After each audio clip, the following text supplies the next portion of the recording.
Hi, Chris. Look, first of all, thanks very much for taking part in the Business Spotlight series. You're So welcome. look, without further ado, I'll hand it over to you. Introduce yourself, your business, and what you do. Okay, well, my name's Chris Saunders. I'm the Managing Director of Henry Sotheran Limited. We're the UK's oldest antiquarian book dealer, and we deal in rare, fine, first edition, signed, limited edition books and prints. And we deal across lots of different subjects, but we've got specialities in natural history and travel and children's books, general literature, and lots of beautiful prints, especially travel posters and Victorian, and lots of Japanese prints are our recent. Nutshell, that's what we do. We've got a shop in Piccadilly, just Sackville Street near the Royal Academy, where we've been since 1936. We've been in business since 1761, so we must be doing something right. Definitely. That's a good time. And how long have you been there? I've been there 18 years. It was my first and only job in antiquarian book selling. We find that people tend to leave after 4 weeks, or they never leave at all. So yeah, that's how it is. Excellent. Have you worked out what it is that keeps them there?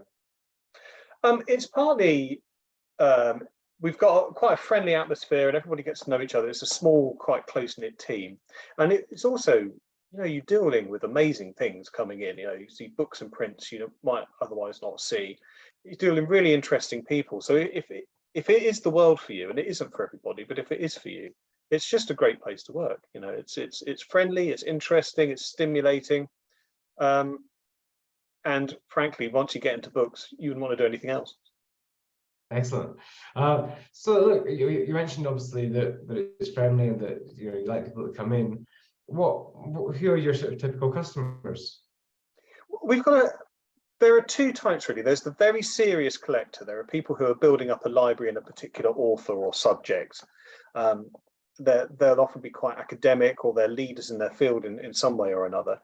And then there are the more casual customers who are coming in because they want to buy a nice present, or they just fancy treating themselves to something nice. They might buy a really nice book or poster or whatever. It's not something they do on a regular basis, but it's the kind of thing that they'll do when they just want something nice. Yeah, definitely. I mentioned that I had a look at the website and I saw a couple of things that caught my eye. I know my wife as well would definitely like it too. So obviously we've come through an interesting period in time. What was the impact of COVID on the business? Initially, it looked as though it might be catastrophic, to be honest. So we learned very quickly that the web is our friend, and really, digital sales and the website got us through COVID. We suddenly went from doing very little online to doing virtually everything online, and that's been good actually, because that's continued. We're still doing a lot online, and we will continue to do so. That's been so helpful, especially with reaching out to people overseas. We've got our shop in the West End, and obviously during COVID we weren't getting anybody in, and we weren't really able to get in ourselves. It was so the physical shop became almost impossible. So yes, initially, until we got our digital gears working, it looked very difficult indeed, but in the end we managed to get through it, which was testament to lots of people's very hard work. Yes, definitely. And now obviously, you said that you've still got the shop. Are people still coming in quite a lot, or do you find you're still doing a lot, or are you still online? We are getting people back. We've really missed tourists, especially from Europe.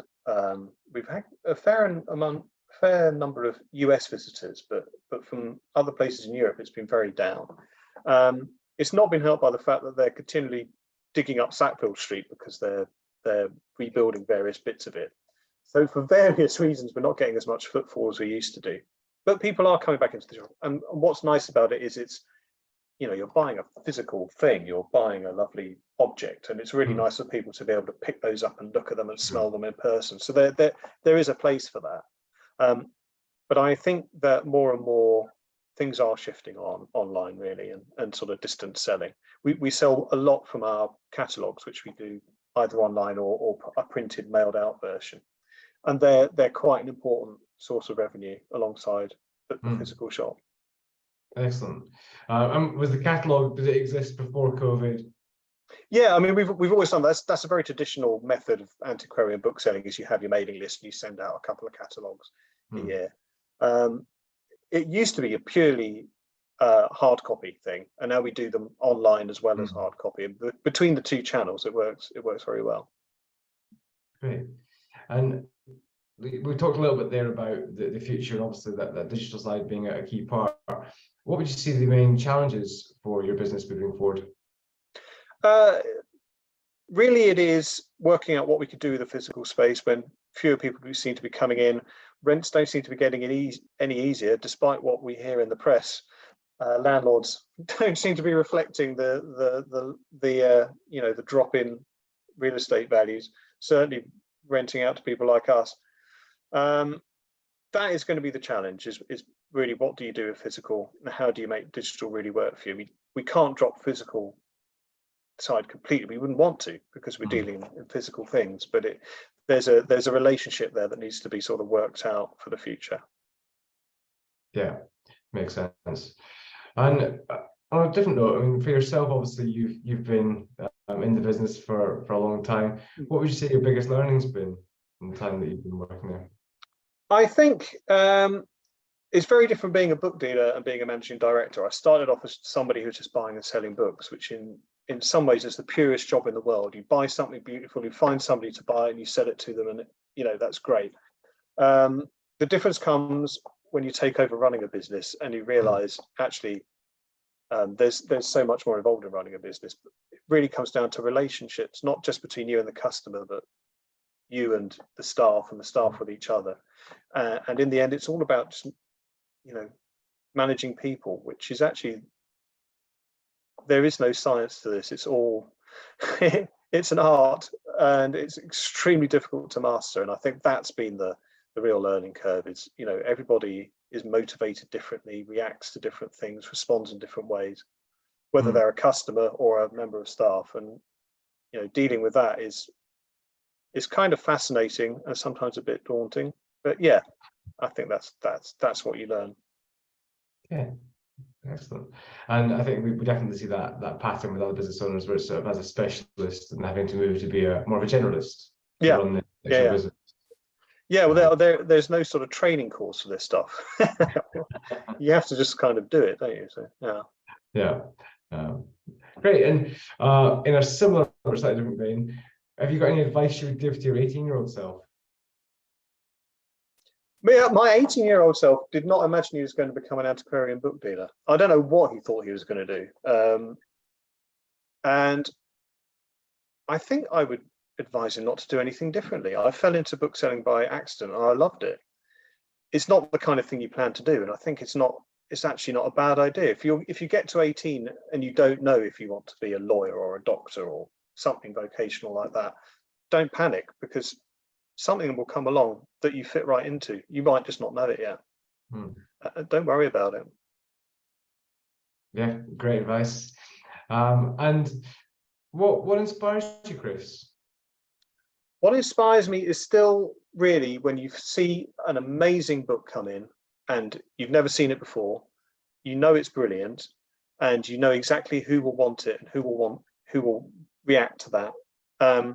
And marrying those two, the object and the person together, is so satisfying. And that's why we all do this business. And that's what inspires me, really.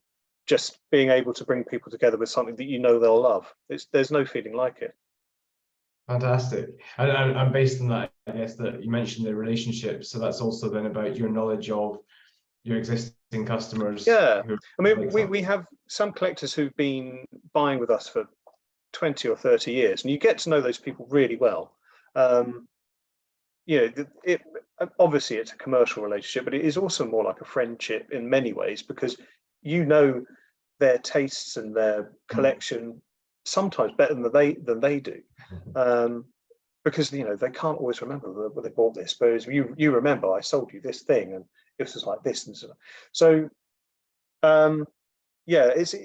What is nice about it is quite a close relationship between sort of collector and dealer, which is lovely, and you feel as though there's a kind of a fellowship there between the two different sides of the equation. It's not purely commercial. There's, you're helping them to curate something important.